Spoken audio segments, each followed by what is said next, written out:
দুঃখ ভারাক্রান্ত মন নিয়ে আপনাদের সামনে হাজির হয়েছি।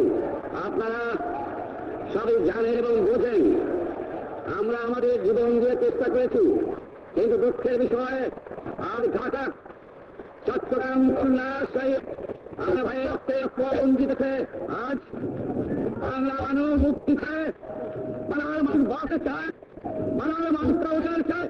এই অন্যায় না। নির্বাচনের পরে বাংলাদেশের মানুষ সম্পূর্ণভাবে আমাকে আওয়ামী লীগকে ভোট দেন। আমাদের ন্যাশনাল অ্যাসেম্বলি বসবে, আমরা সেখানে গণতন্ত্র তৈরি করব এবং এই দেশকে আমরা গড়ে তুলব। এদেশের মানুষ অর্থনৈতিক, রাজনৈতিক, সাংস্কৃতিক মুক্তি পাবে। কিন্তু দুঃখের বিষয়, আজ দুঃখের সঙ্গে বলতে হয়, এই বছরের করুণ ইতিহাস, বাংলার অত্যাচারের, বাংলার মানুষের রক্তের ইতিহাস, এই বছরের ইতিহাস, মনুষ্য নয়নের আত্মার ইতিহাস, বাংলার ইতিহাস, এদেশের মানুষের রক্ত দিয়ে আত্মরঞ্জিত করার ইতিহাস। 1952 সালে রক্ত দিয়েছি, 1954 সালে নির্বাচনে জয়লাভ করেও আমরা গলিতে বসতে পারি নাই। 1958 সালে আইয়ুব খান মার্শাল ল জারি করে 10 বছর পর্যন্ত আমাদের গোলাম করে রেখেছে। 1967 সালে 6 দফা আন্দোলনের 7ই জুনে আমার ছেলেদের গুলি করে হত্যা করা হয়েছে। 1968 আন্দোলনে আইয়ুব খানের পতন হওয়ার পরে যখন নাহিয়া খান সাহেব সরকার নিলেন, তিনি বললেন দেশে শাসনতন্ত্র দেবেন, গণতন্ত্র দেবেন, আমরা মেনে নিলাম। তারপরে অনেক ইতিহাস হয়ে গেল, নির্বাচন হলো। আমি নাহিয়া খান সাহেবের সঙ্গে দেখা করেছি। আমি শুধু বাংলার নয়, পাকিস্তানের মেজরিটি পার্টির নেতা হিসাবে তাকে অনুরোধ করলাম 15 ফেব্রুয়ারি তারিখে আপনি জাতীয় পরিষদের অধিবেশন দেন। তিনি আমার কথা রাখলেন না। তিনি রাখলেন ভুট্টো সাহেবের কথা। তিনি বললেন প্রথম সপ্তাহে মার্চ মাসে হবে। আমরা বললাম ঠিক আছে, আমরা অ্যাসেম্বলিতে বলবো। আমি বললাম অ্যাসেম্বলির মধ্যে আলোচনা করবো। এমনকি আমি এ পর্যন্ত বললাম যদি কেউ ন্যায্য কথা বলে, আমরা সংখ্যায় বেশি হলেও একজন যদি ওসে হয় তার ন্যায্য কথা আমরা মেনে নেব। যারা ভুট্টো সাহেব এখানে এসেছিলেন, আলোচনা করলেন, বলে গেলেন যে আলোচনা দরজা বন্ধ না, আরো আলোচনা হবে। তারপরে অন্যান্য নেতৃত্বের সঙ্গে আলাপ করলাম, আপনারা আসুন, বছর আমরা আলাপ করে শাসনতন্ত্র করে। তিনি বললেন পশ্চিম পাকিস্তানের মেম্বাররা যদি এখানে আসে তাহলে কথা এখানে হবে অ্যাসেম্বলি। তিনি বললেন যে যাবে তাকে মেরে ফেলে দেওয়া হবে। যদি কেউ অ্যাসেম্বলিতে আসে তাহলে সোয়া থেকে 5 পর্যন্ত দোকান জোর করে বন্ধ করা হবে। আমি বললাম অ্যাসেম্বলি চলবে। তারপরে হঠাৎ 1 তারিখে অ্যাসেম্বলি বন্ধ করে দেওয়া হলো।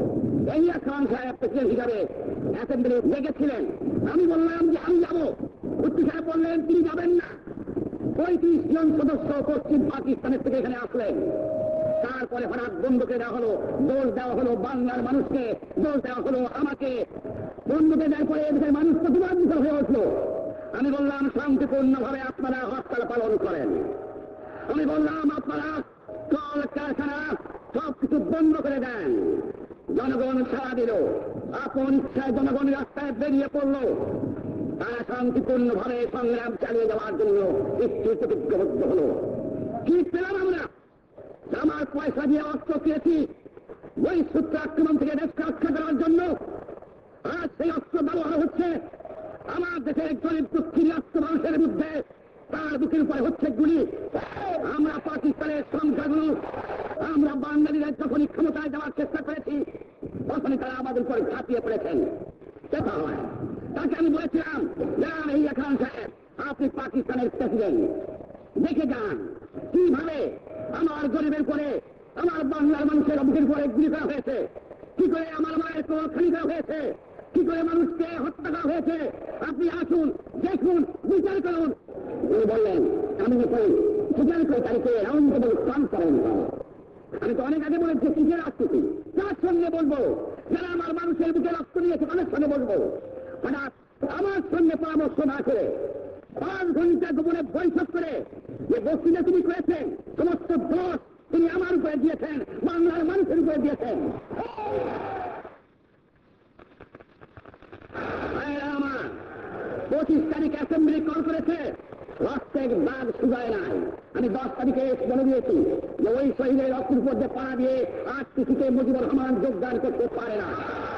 অ্যাসেম্বলি কল করেছেন, আমার দাবি মানতে হবে। প্রথম সামরিক আইন মাশাআল্লাহ উদ্ধ করতে হবে, সমস্ত সামরিক বাহিনীর লোকদের মেরেকে ফেরত দিতে হবে, যেভাবে হত্যা করা হয়েছে তার তদন্ত করতে হবে, আর জনগণের প্রতিনিধির কাছে ক্ষমতা হস্তান্তর করতে হবে। তার এই জীবনের স্তরে রাস্তাঘাট সব কিছু আমি যদি